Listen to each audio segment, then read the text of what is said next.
Este programa não é recomendado para menores de 10 anos.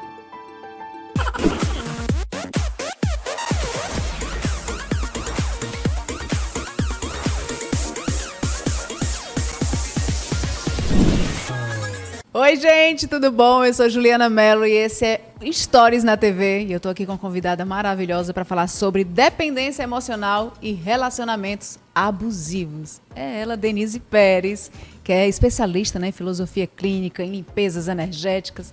Enfim, Denise maravilhosa. Oi, Ju, tô muito feliz de estar aqui, né, nesse programa maravilhoso e tô aqui à disposição para falar um pouquinho desse tema tão importante, né? De absoluta importância para todos nós. Denise, agora se apresenta um pouquinho para as pessoas, fala um pouquinho mais quem é Denise Pérez, conta um pouquinho pra gente. Bom, né, na verdade, eu sou uma ex-advogada, na verdade ainda sou advogada, né? Fiquei muitos anos como advogada, vim de São Paulo para cá, para Fortaleza, mas sempre tive um contato com a espiritualidade muito forte, né? E isso começou a se intensificar desde 2006, quando eu encontrei um curso em milagres, que é o 100, né, que você já conhece também. E aí, com esse encontro, eu comecei a desenvolver muitas habilidades psíquicas e me vi parapsíquica, né, com alguns acessos, principalmente em relação ao eu superior, a uma mentalidade superior, né, muito lúcida, muito clara. E dali fui, né, tive um chamado para a filosofia clínica, comecei a desenvolver na filosofia e, ao mesmo tempo, comecei a desenvolver toda essa parte energética, fui para a experiência, fui conhecer, né, muito, me tornei mestre em Reiki, aprendi várias curas através da mecânica quântica, várias coisas que eu fui fazendo em casas espiritualistas para poder doar energia, para poder trabalhar com cura, e fui desenvolvendo, né? Até que chegou um momento que eu estava desenvolvendo já alguns grupos mediúnicos, e aí eu vi que o resultado era muito bacana em relação à libertação, a alguns processos e experiências, alguns padrões repetitivos, em que as pessoas ficavam presas, né? Que é o que eu chamo de registros. Então, é como se nós trouxéssemos alguns registros que estão memorizados, né? Seja pela ancestralidade, como pela nossa história enquanto existência mesmo. E esses registros acabavam prendendo, eu via que prendia as pessoas. Eu comecei com essa percepção que eu tenho, verificar como as coisas funcionavam, né? Então, é um universo quântico muito intenso. E aí eu comecei a ver como que a consciência ficava presa e como que ela poderia se libertar. E comecei a trabalhar com algumas mentorias e alguns cursos em que começou a dar resultados incríveis, né? E hoje eu tenho mentorias de relacionamento, de desenvolvimento do eu superior, enfim, várias mentorias aí que trabalham essa parte. E muito, muito feliz com essa possibilidade, né, de estar ajudando, principalmente na lucidez, né, nessas libertações de dependência emocional, causam muito sofrimento, né, e eu acredito que essa parte energética, logicamente somada com todas as outras, faz muita diferença e traz um resultado muito rápido e eficaz. Incrível, viu, gente? O trabalho da Denise, recomendo demais. Depois você entra lá no Instagram dela, dá uma fuçada, procura bem, participa de algum curso que com certeza você não vai se arrepender, não, para se libertar, para ficar mais feliz, mais leve, mais você. Enfim, mas vamos aqui para o nosso bate-papo, vamos falar sobre dependência emocional e transtorno, né, de personalidade narcisista. Primeiro falar sobre dependência emocional, né? Um dependente emocional liga o narcisista liga o dependente. Tem essa relação ou não? Olha, tem demais. Na verdade, tudo aquilo que é um vazio existencial, né, um vazio emocional, ele vai causar um movimento de você buscar fora, preencher aquilo que você está sentindo de vazio. Quando você está num relacionamento tóxico ou abusivo, né, que é diferente, o tóxico ele começa com algumas toxicidades, algumas privações de liberdade, algumas coisas mais complicadas, e depois ele vira para uma abusividade, que aí entra também questões psíquicas, psicológicas e etc., né? Mas quando existe um relacionamento em que a pessoa ela é narcisista, e a gente pode colocar aí que são 3 tipos, né, mais conhecidos, principalmente nos Estados Unidos, isso é muito falado. No Brasil, isso ainda está vindo, né? Hoje em dia, graças a Deus, aos podcasts, a essas terapeutas incríveis que tem aí, falando mais sobre isso. Abertamente mais da galera daqui, né? Falando muito mais abertamente sobre os narcisistas, né? Então, primeira coisa que o narcisismo, ele não é uma coisa negativa, né? Como a gente pensa. A gente precisa de uma noção de eu média, né? Isso faz parte da nossa existência. A questão é quando isso se torna um transtorno. A gente pode medir uma régua aí de 1 a 10, né? Então, se você tem lá no começo da régua uma pouca noção de eu, você vai ter um problema também, né? E se você tiver esse eu muito exacerbado, se você for um doente egoísta, aí que a gente chama desses narcisistas perversos, né? Então, esses são os que já estão numa régua lá na frente, e esses transtornos são muito complicados. Dá para tratar, mas não tem como reverter. Quando a gente está falando de um equilíbrio de noção de eu, em que a gente tem ali numa régua entre 4, 5, 6, isso daí é o natural da vida humana. Então, tem que ter um pouquinho de narcisismo, então. Tem que ter para a gente poder cuidar da gente, para a gente poder ter essa autopreservação também, para a gente poder ter essa autoconsciência. O nosso eu tem que ser porque às vezes cuidado. Eu vejo sobre narcisismo, eu vejo, gente, eu tenho um pouco dessas características. Será? Meu Deus! É muito natural. E às vezes, assim, a gente oscila, né? Às vezes a gente está no 4, a gente tem uma tendência, às vezes, alguma circunstância da vida, a gente, ou algo que nós estamos fazendo, uma experiência, às vezes uma experiência de poder. Eu, por exemplo, trabalhei numa procuradoria jurídica, ali você muda um pouco, você acaba sendo aquela pessoa que tem que falar de uma outra maneira, e aquilo ali, quando você vê, aquilo ali vai mexendo um pouco, né? Às vezes depende do ambiente e depende também da pessoa que você se relaciona também, tem isso, né? Demais, depende demais. Então, isso a gente oscila. Então, isso é natural.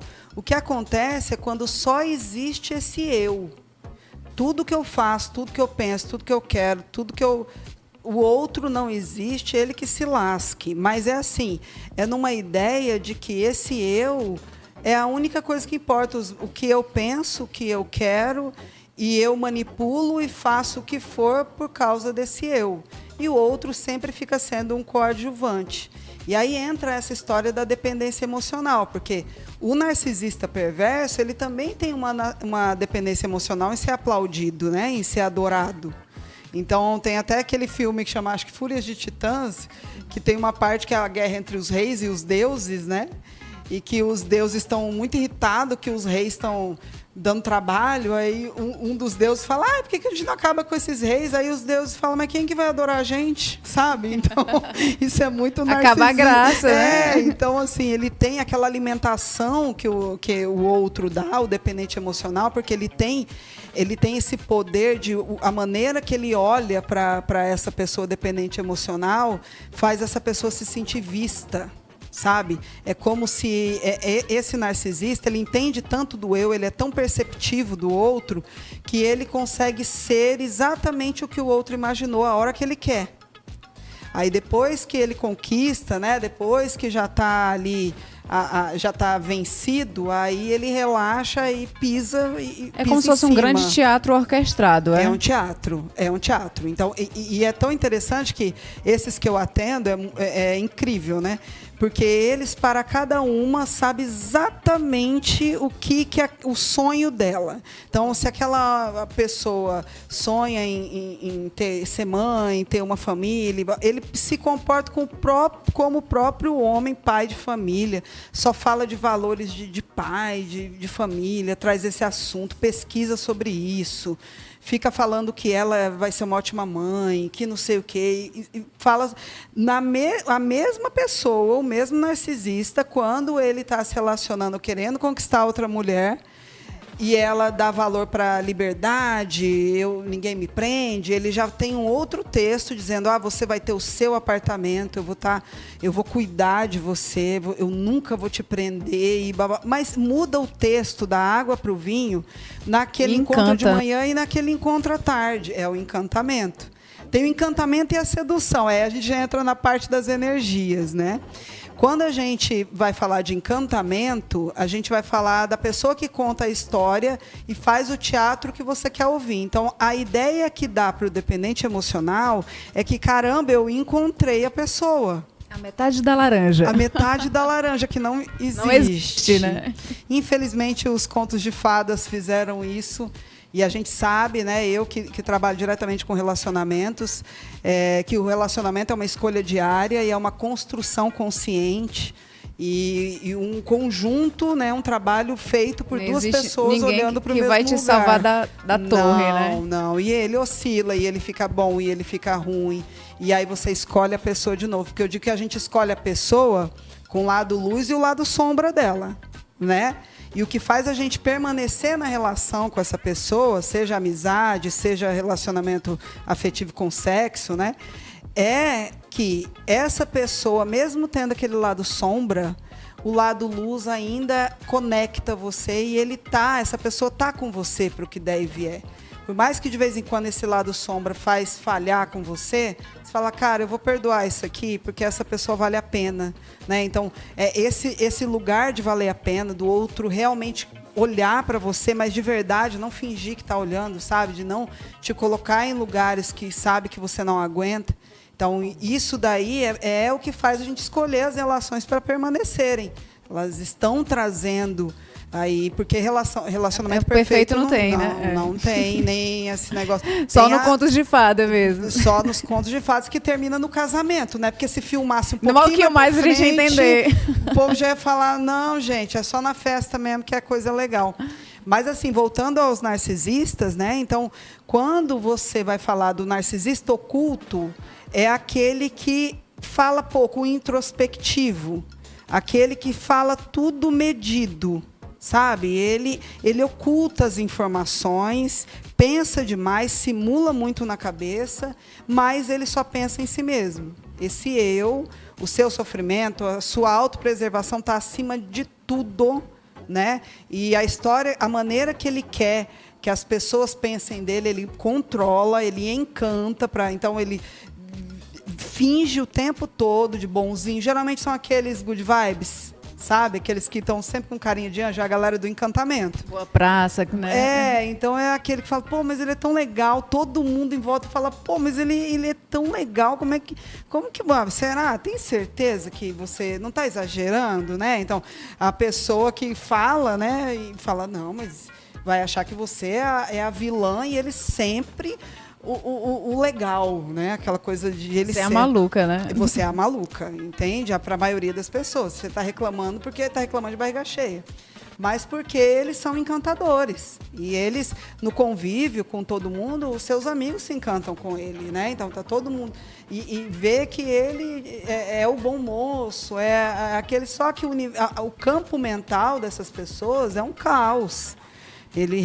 Essas pessoas não estão realmente pensando no relacionamento, não estão sendo verdadeiros, não estão sendo honestos, né? Estão o tempo todo fazendo só o que eles querem.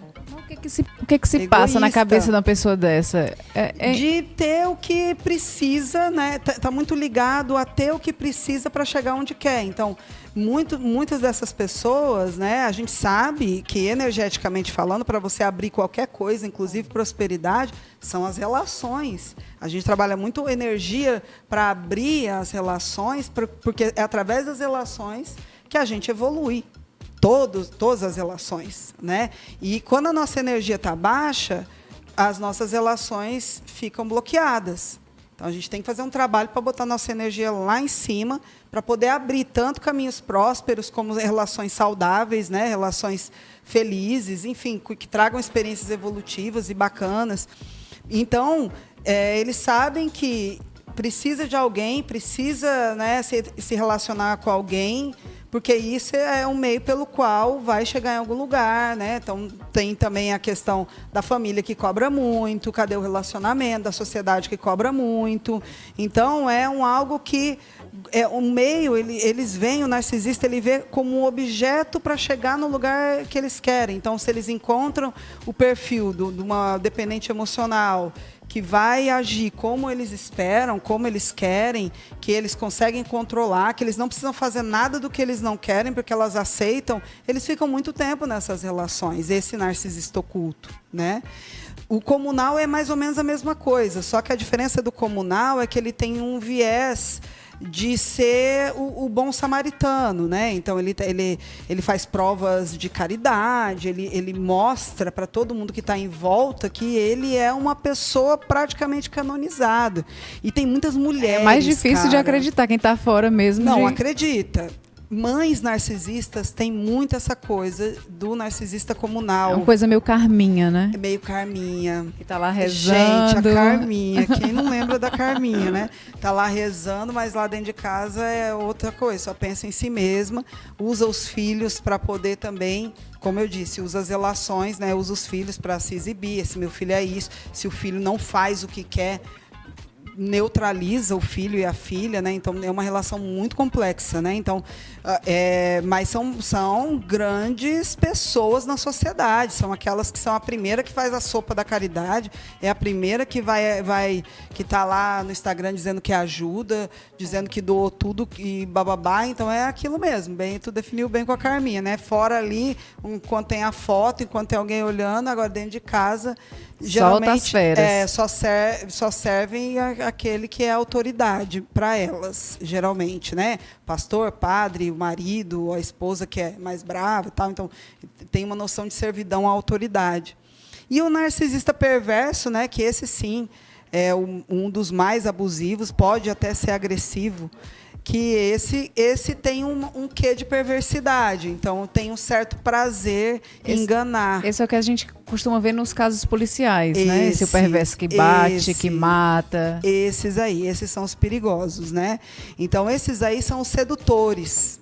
Então, eles são os grandes sedutores, eles são os Dom Juans, né? Então, são aqueles que você fala, caramba, que magnetização é essa? Que esse cara, nossa! Né? Então, tem uma sexualidade diferente. Então, as mulheres que se envolvem, ou os homens, é mais homens que são narcisista perverso, mas tem mulheres também. Mas os casos que mais aparecem, eu atendi só um, que era o caso de uma mulher.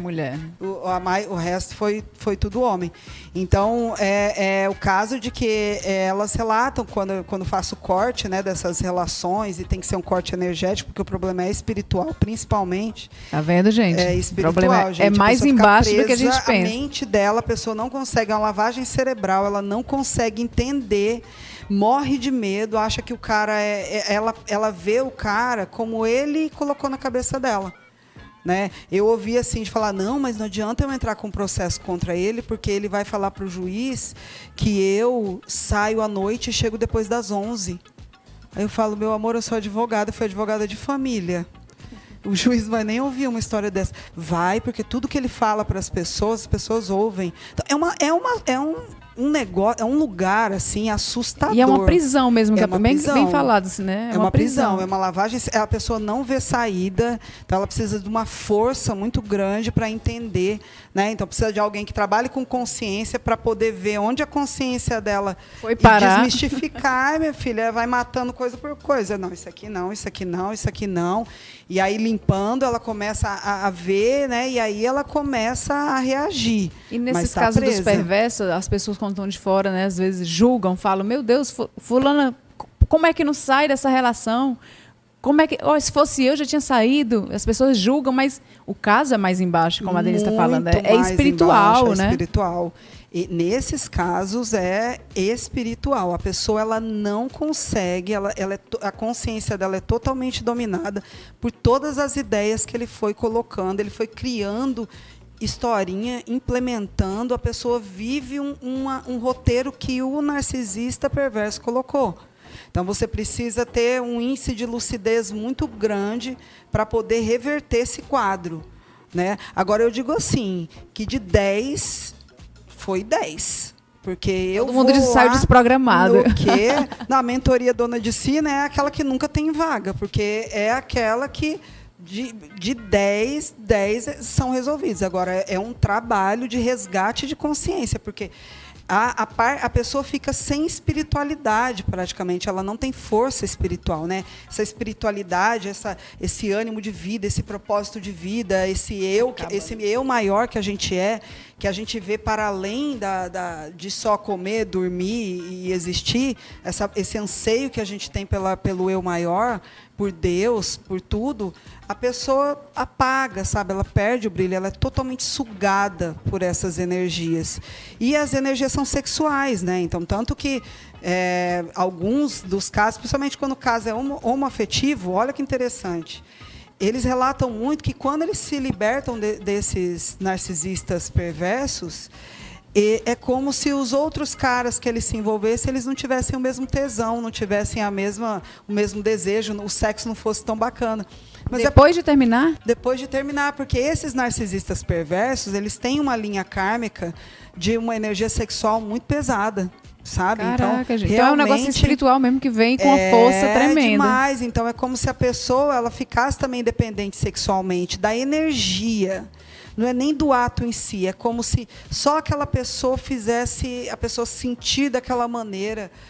Porque a sexualidade tem muito a ver com o calor humano, com aquela pessoa me faz eu me sentir assim. Só que aí o dependente emocional, por quê? Porque é o outro que faz eu me sentir. E se eu me sinto bem por aquilo que está fora, eu sou dependente daquilo que está fora, igual droga. Então, a gente aprender esse caminho do eu maior, esse caminho da autoridade, da gente ser a nossa, quem nos completa, a gente nos completa. Quando a gente entende que tudo a gente tem que alinhar dentro de nós, da nossa existência, né? Porque tudo que a gente traz na nossa existência, isso a filosofia fala muito, a gente traz por algum motivo. E se está causando sofrimento é porque está desorganizado. Você precisa colocar funcionalidade nessas energias que você traz. Mas os desejos, as ânsias, as coisas que a gente traz, viram transtorno porque a gente nega. Entende? Então, você vê a ansiedade, por exemplo. A ansiedade vem da palavra ânsia. Se eu não tiver ânsia de viver, eu nem vou levantar da cama.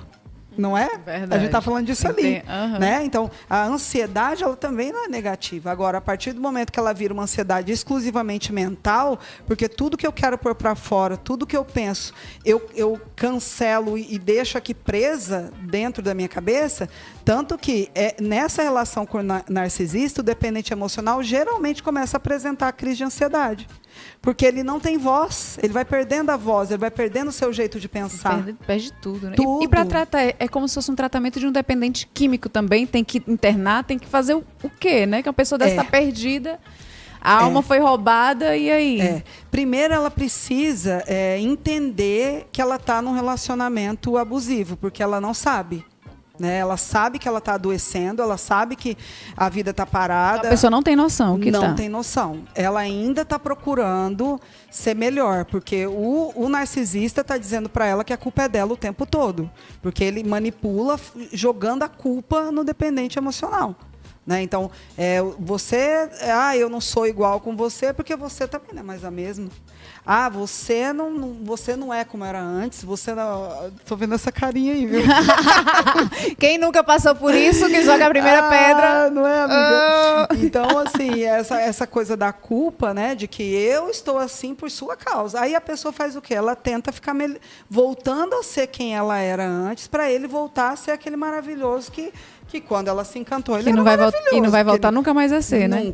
Nunca mais. Então, quando você traz a lucidez, o primeiro trabalho que você faz, e geralmente essas pessoas, né, é tão interessante que elas procuram para um atendimento filosófico, energético e tal, elas vão tratar que está com a vida bloqueada e vão tratar a crise de ansiedade. Elas não vão tratar relacionamento. Que não fazem ideia que estão vivendo aquilo. Elas querem melhorar para o relacionamento. E aí, quando você começa a fazer as limpezas, trazer de novo a espiritualidade da pessoa, os ancestrais, né, que vem trazer a força da evolução dessa pessoa, porque se a gente pensar bem, os ancestrais, os nossos antepassados, aguentaram coisas demais para possibilitar que nós, hoje, 2 mulheres, estejamos aqui. Para que fosse mais suave, né? Nunca a gente ia estar aqui falando desses temas numa TV. A gente vai interromper só um pouquinho agora o nosso programa Bate-Papo maravilhoso. Mas já já a gente está de volta. Espera.